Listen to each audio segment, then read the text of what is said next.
On est resté moins de 24 heures au Brésil. Salut. Je kiffe le mois de mai 2026. Il y a plein de ponts, c'est trop cool. T'inquiète même pas, on en profite. Et cette fois-ci, devine où on est parti. Bienvenue à Saint-Georges en Guyane. C'est la ville qui est juste à la frontière du Brésil. Avant d'y aller, on a décidé de rester la soirée sur Saint-Georges. Une soirée assez douce avec une caipi. On a mangé à une roulotte.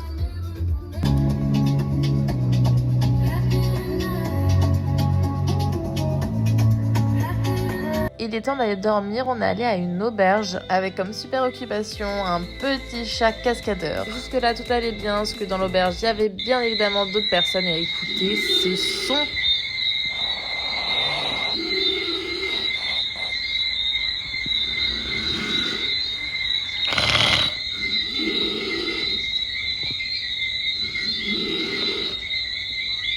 Honnêtement, j'avais pas prévu de dormir avec un tracteur. Et en guise de réveil... Bon, par contre, ce qui était assez drôle, c'est que c'était des Amérindiens et ils étaient en tenue traditionnelle. Bah ouais, c'est pas dans ma culture, c'est pas commun.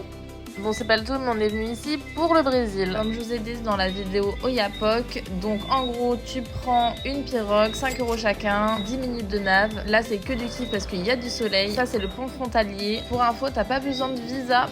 Alors, quoi faire dans cette ville? Déjà, commence par échanger ta monnaie en réal. Nous, on a commencé la journée par un petit déjeuner. Les magasins n'étaient pas encore ouverts, alors on s'est baladé au bord de l'eau. Ma foi, c'était assez agréable. On a pu contempler les bateaux de pêche.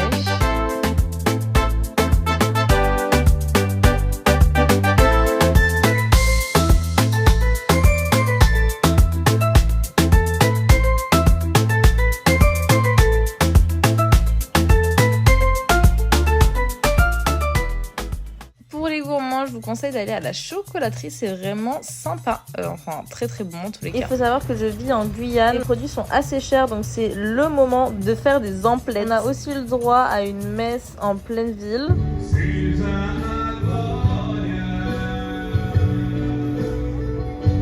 On a aussi fait quelques bars et quelques roulottes. Là, tu peux acheter des brochettes. Au bar, j'ai demandé l'ice tea. En fait, il n'y en a pas du tout ici, ça n'existe pas. Du coup, j'ai testé ce que la barman m'a passé et c'était plutôt pas mal. Mais attends, ici, ils aiment trop les musiques hyper fortes. Après, on s'en met plein la panse. Alerte aux gourmands, regarde ça, il pique une frite alors que j'étais en train de filmer. Je vous recommande le plat picanha. Il est temps pour nous de partir du Brésil.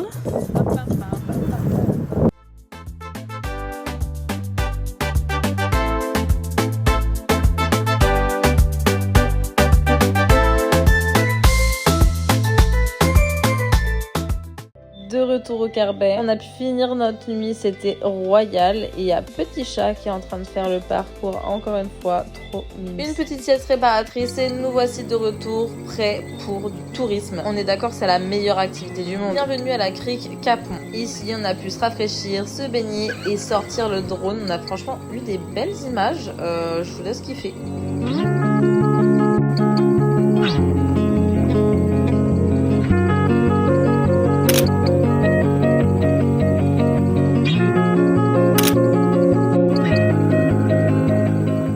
Dimanche, dernier jour de week-end et aujourd'hui c'est rafting. Bon, maintenant vous commencez à le savoir, les routes ici sont vraiment...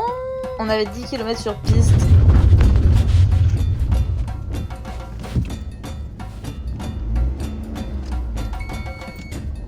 Toi aussi tu connais ce bip inquiétant. Et pour couronner le tout, on a dû sortir les planches au 18e kilomètre.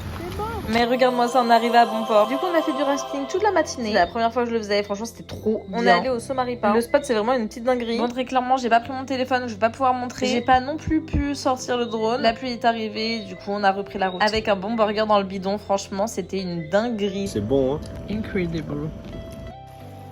On a repris la route. Il nous faut rentrer. Retour à la réalité.